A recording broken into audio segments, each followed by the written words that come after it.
태국 방콕의 한 골목에서 한국 어묵 포차 하나가 문을 열었습니다. 그리고 단 3개월 뒤 방콕 전역에 무려 300개의 점포가 생겨났습니다. 도대체 무슨 일이 벌어진 걸까요? 오늘 이 영상을 끝까지 보시면 한국 먹거리가 세계를 어떻게 정복하고 있는지 그 충격적인 현실을 직접 확인하시게 됩니다. 2024년 초 방콕 시내 한 골목에 작은 포장마차가 하나 생겼습니다. 간판에는 한글로 어묵이라 적혀 있었죠. 주인은 태국인이었지만 레시피는 순수 한국식이었습니다. 한류 콘텐츠를 보고 반한 태국인 청년이 직접 한국에서 조리법을 배워 돌아온 거거든요. 처음에는 주변 상인들도 반신반의했습니다. 뜨거운 어묵 국물을 더운 나라 태국에서 팔겠다고요? 말이 됩니까? 그런데 결과는 완전히 달랐습니다. 첫날부터 줄이 늘어섰으니까요. 도대체 왜 태국 사람들이 한국 어묵에 이렇게 열광했을까요? 여기에는 몇 가지 중요한 이유가 있습니다. 첫 번째는 바로 한류의 힘이었습니다. 태국은 동남아시아에서 한류 열풍이 가장 강한 나라 중 하나입니다. 한국 드라마, K-팝, 한국 예능 프로그램이 태국 젊은이들 사이에서 폭발적인 인기를 끌고 있거든요. 드라마 속 주인공들이 먹던 포장마차 어묵, 그것을 직접 먹어보고 싶다는 욕구가 수년째 쌓여 있었던 겁니다. 한국 드라마를 보면 꼭 등장하는 장면이 있잖아요. 추운 겨울날 포장마차에서 어묵 국물 한 잔 들이키는 그 장면 말이에요. 태국 사람들은 직접 한국의 겨울을 경험하지 못해도 그 따뜻한 감성을 먹는 것으로 느끼고 싶어 했던 거죠. 음식 하나에 문화가 담긴 겁니다. 두 번째 이유는 태국인의 입맛과의 절묘한 궁합이었습니다. 태국 음식은 기본적으로 강한 향신료와 복잡한 맛의 조합이 특징이죠. 그런데 한국 어묵은 담백하면서도 깊은 감칠맛을 가지고 있습니다. 처음에는 낯설 수 있지만 한번 맛보면 계속 생각나는 그 맛이거든요. 중독성이 있다는 말도 나왔을 정도입니다. 게다가 방콕의 더운 날씨에도 불구하고 뜨거운 국물 문화는 이미 존재했습니다. 태국의 전통 국수인 꾸어이띠아우도 뜨거운 국물 요리잖아요. 뜨거운 음식 자체가 전혀 낯설지 않았던 겁니다. 오히려 더운 날 먹는 뜨끈한 한 그릇이 더 시원하게 느껴진다는 태국 사람들의 말. 공감이 되시죠? 세 번째 이유는 합리적인 가격이었습니다. 방콕 현지 물가 기준으로 한 꼬치에 약 2봉 400바트, 우리 돈으로 약 800원에서 1200원 정도였거든요. 고급 음식도 아니고 부담 없이 즐길 수 있는 길거리 간식으로서 완벽한 가격대였습니다. 학생도 직장인도 누구나 일상적으로 즐길 수 있었던 거예요. 잠깐, 여기서 중요한 게 있습니다. 이 어묵 포차가 어떻게 단 3개월 만에 300개로 늘어날 수 있었을까요? 그 비밀은 소셜미디어에 있었습니다. 처음 포차를 시작한 태국인 청년이 틱톡에 영상을 올렸습니다. 한국식 어묵 국물을 끓이는 과정, 손님들이 줄 서서 기다리는 모습. 처음 맛본 태국인들의 놀라운 반응을 담은 영상이었죠. 이 영상이 폭발적으로 퍼져나갔습니다. 조회수가 하룻밤 사이에 수백만을 넘겼습니다.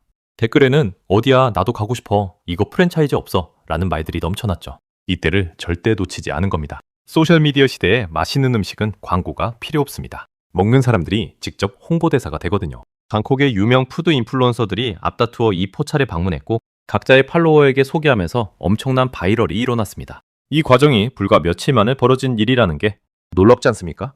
프랜차이즈 확장도 눈 깜짝할 사이에 이루어졌습니다. 원조 청년이 레시피와 운영 방식을 공개하는 소규모 교육 프로그램을 시작했거든요. 교육비는 저렴했고 창업 비용도 포장마차 수준이라 진입 장벽이 낮았습니다. 너도 나도 배워서 차리기 시작한 거죠. 방콕뿐만이 아니었습니다.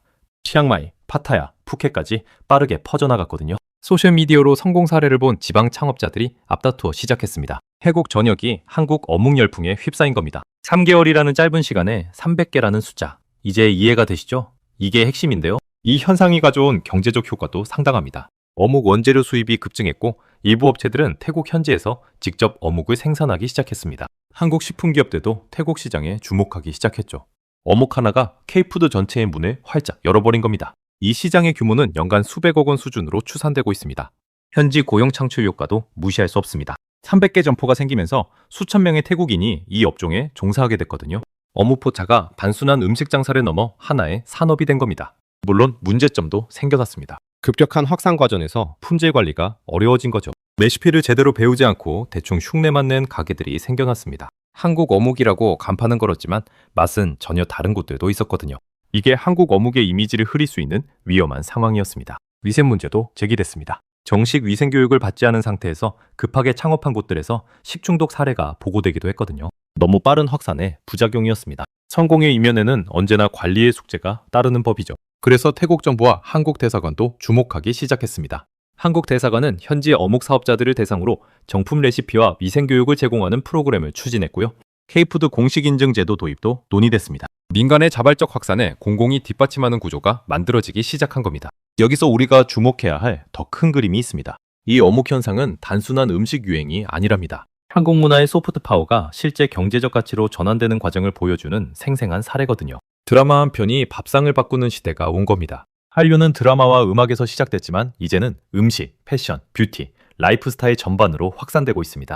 태국의 어묵 현상이 그 증거죠. 컨텐츠가 소비자의 욕구를 만들고 그 욕구가 실제 시장을 창출하는 선순환이 일어나고 있는 겁니다. 전문가들은 이 현상이 태국에서 그치지 않을 것이라고 봅니다. 베트남, 인도네시아, 말레이시아에서도 비슷한 움직임이 감지되고 있거든요. 한국 길거리 음식이 동남아시아 전체를 휩쓸 가능성 충분히 있습니다.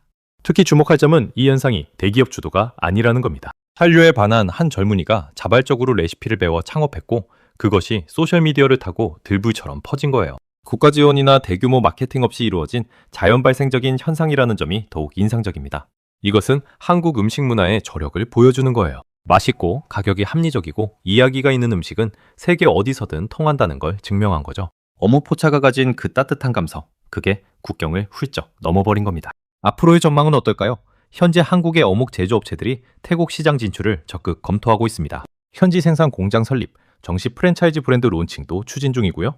어묵이 삼겹살 치킨처럼 당당한 글로벌 K푸드 아이콘이 될 날이 정말 머지않은 것 같습니다.